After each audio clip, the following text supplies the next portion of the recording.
As soon as I reached the family gathering, my son-in-law mocked me loudly, shouting, "Make way, the old lady is here." I froze in place, my hands gripping the handle of my bag so tightly my knuckles turned white.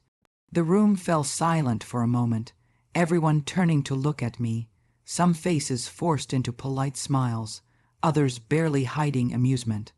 My heart raced, a mix of shock, embarrassment, and a bubbling anger I couldn't quite control. Was I wrong for even coming here after everything? Tell me, what would you have done if the person who was supposed to respect you publicly humiliated you like that in front of your entire family? I wanted to vanish into the floor. I wanted to scream at him, to make him understand that this behavior was unacceptable. But instead, I just stood there, frozen, the laughter of a few cousins and neighbors piercing my skin like ice. That moment, that exact instant, I felt the years of compromise, patience, and sacrifice I had poured into my family flash before my eyes, and I wondered, out loud to no one in particular, how did it all come to this? I remember the day like it was yesterday, though it happened months ago. My daughter had gotten married the previous year, a ceremony that was meant to be a beautiful union of two families, but from the very start, I had sensed tension. My son-in-law, Rajiv, was always sharp with words, quick with sarcasm, and I had hoped it was just a nervous attempt to fit in to impress. But over time, the facade dropped. I noticed the little things first, the subtle digs at my cooking, the underhanded comments about my choices in raising my daughter, and eventually, the more blatant displays of disrespect, like he would intentionally interrupt me when I was talking or roll his eyes during family conversations. At first, I tried to shrug it off. I told myself, he's your daughter's husband, give him time, maybe he'll change. But deep down, I knew it wasn't going to get better. My daughter, bless her, seemed to live in a bubble of denial. She loved him dearly and refused to see the cracks in his behavior. And I, being her mother, felt trapped between wanting to protect her and trying to preserve peace. The gathering that day was supposed to be a celebration, a small family get-together to mark my husband's birthday. It was cozy, just close relatives, a few neighbors, and the kids running around, laughter filling the air. I spent hours preparing, making sure everything was perfect. My husband loved these little gatherings, and seeing him smile made me forget all the past hurt, even if just for a little while. I dressed carefully, choosing something that I thought was elegant yet understated, the kind of outfit that made me feel confident. I smiled, tried to muster the courage, and stepped into the house, hoping for warmth, laughter, and comfort. Instead, Rajiv's voice cut through the air like a knife, and suddenly all my hopes were shattered. "Make way, the old lady is here." He shouted again, louder this time, with that smirk plastered on his face. I want to describe the feeling because it's hard to explain unless you've been in the exact same situation. It was a mixture of humiliation, disbelief, and anger so intense it almost physically hurt. I felt every eye on me, the whispers, the tiny chuckles that followed, and the worst part, my daughter laughed, not a nervous, unsure laugh, but the kind that seemed to condone his behavior. My hands trembled, my throat dry, and for a moment I wondered if I should just turn around and leave. But then something inside me snapped. I realized I couldn't let this continue, not today, not ever. I had spent too many years being polite, silent, and submissive, and this mockery, was the tipping point.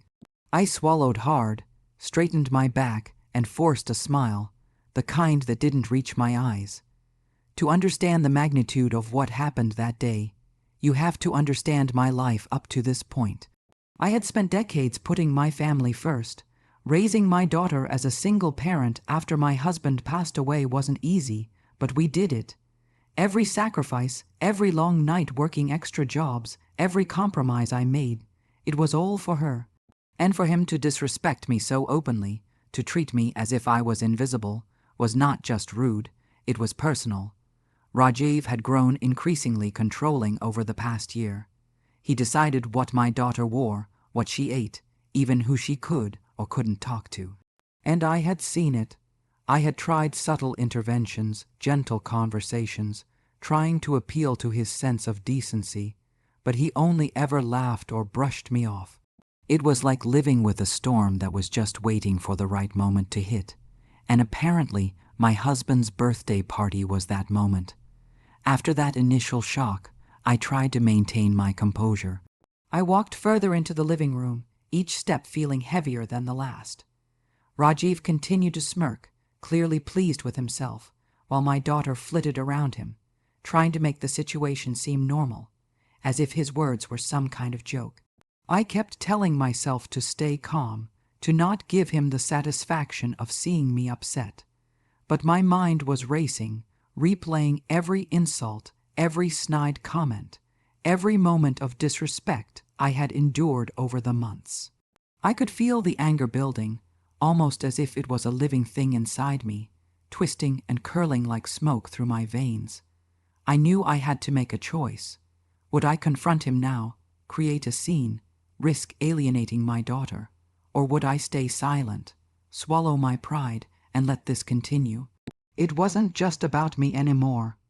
I started noticing the looks on my younger relatives' faces, the embarrassment on my nieces' and nephews' faces, the way my friends shifted uncomfortably. They all saw it.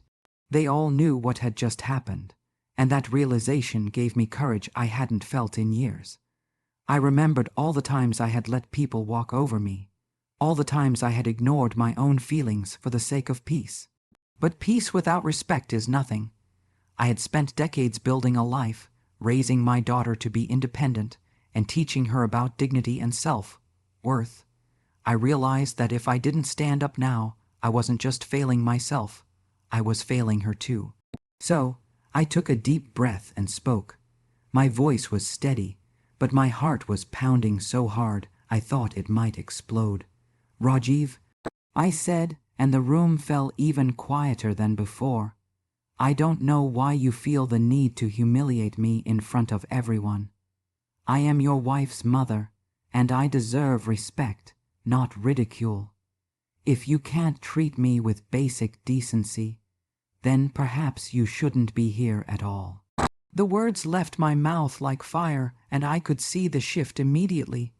Some people were stunned, others impressed, and Rajiv, well, he looked taken aback, as if no one had ever dared speak to him like that before. But he wasn't finished. He laughed, a sharp, cold laugh, and tried to shrug it off, saying something about me being too sensitive and taking things too seriously. My daughter tried to intervene, her voice shaking as she pleaded with me to drop it, but I ignored her. This was bigger than her embarrassment. This was about respect, boundaries, and standing up for yourself when someone has crossed a line one too many times. Now, here's where the story really gets complicated. Around this point, the engagement loop begins, the moment where I had to make the ultimate decision. So that's the situation I was in, humiliated, angry, and with the room full of family who were unsure whether to side with me or Rajiv.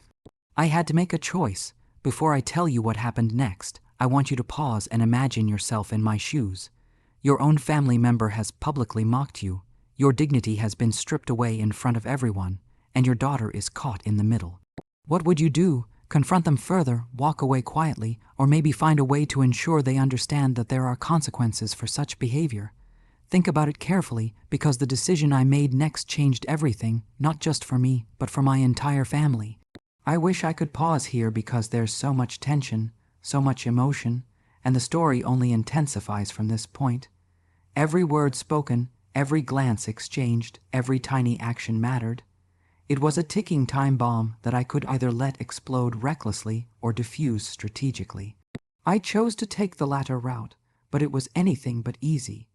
I remember standing there, my chest tight, my hands trembling slightly, feeling the weight of everyone's eyes on me.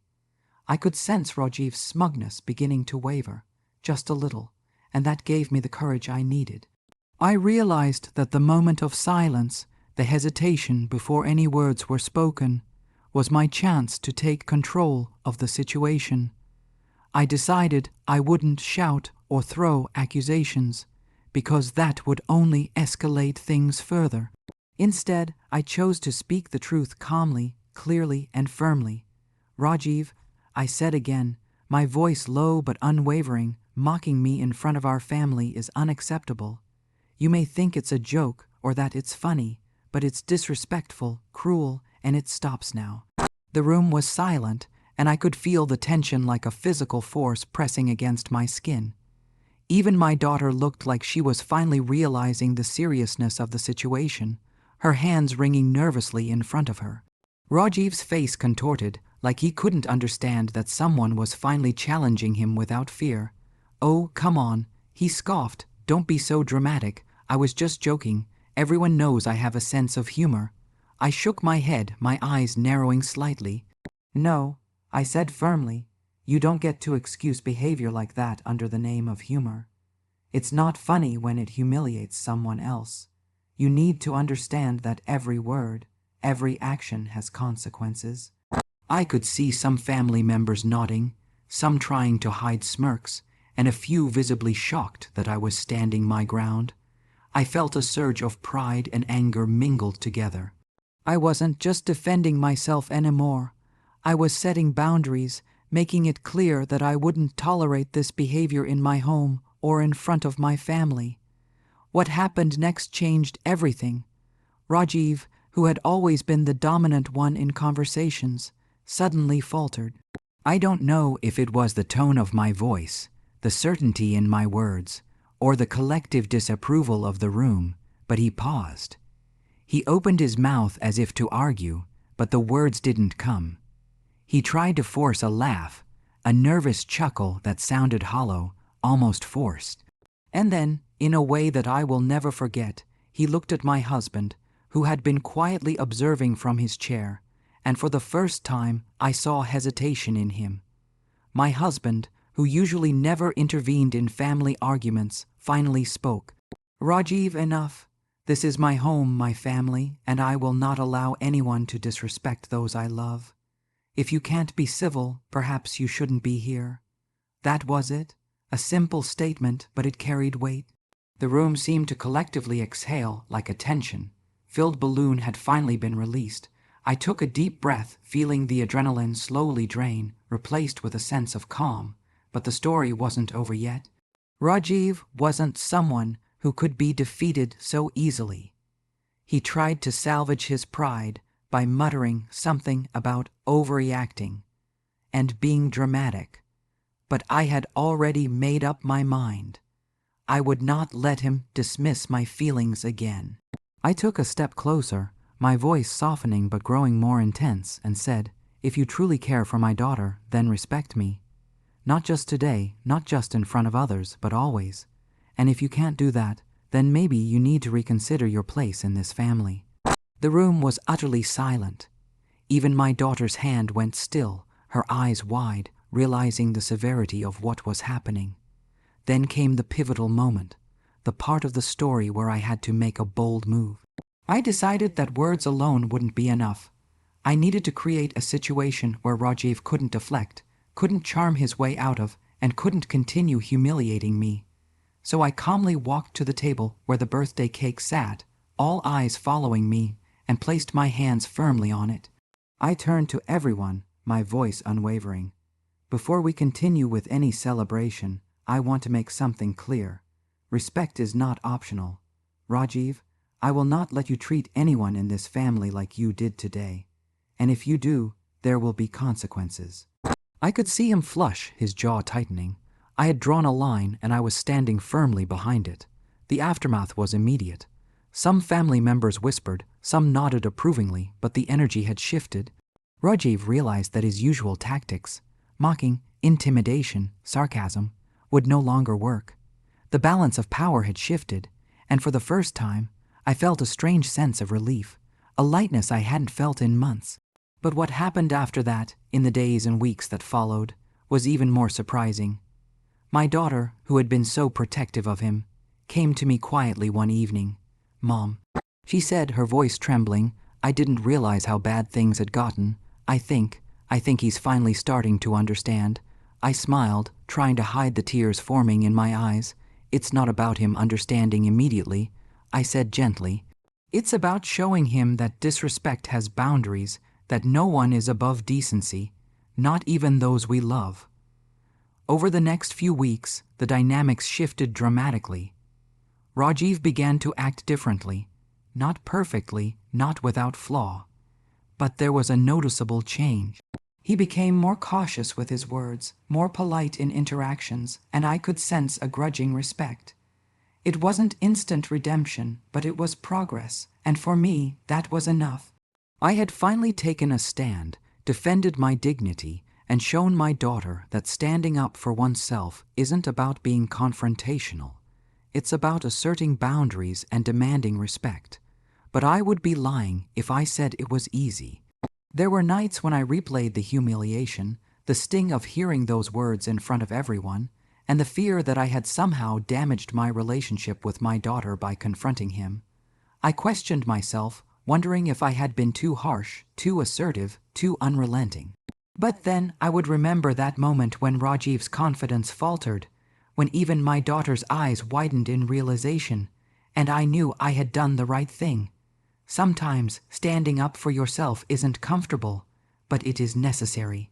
And in doing so, I had not only reclaimed my dignity, but had also set a precedent for how our family would treat each other moving forward. Looking back now, I realize this experience taught me more than I could have imagined. It showed me that silence in the face of disrespect only empowers the wrongdoer. It taught me that courage isn't always loud or aggressive. Sometimes it's calm, deliberate, and unwavering. Most importantly, it reminded me that self-respect isn't negotiable, it's non-negotiable. And while my relationship with Rajiv may never be perfect, and while he may still have flaws and moments of arrogance, the balance of respect has shifted, and that matters more than anything. So if you're ever in a situation where someone treats you with disrespect, especially someone close to your family, I want you to remember this: standing up doesn't make you the villain. Silence, however, can make you complicit.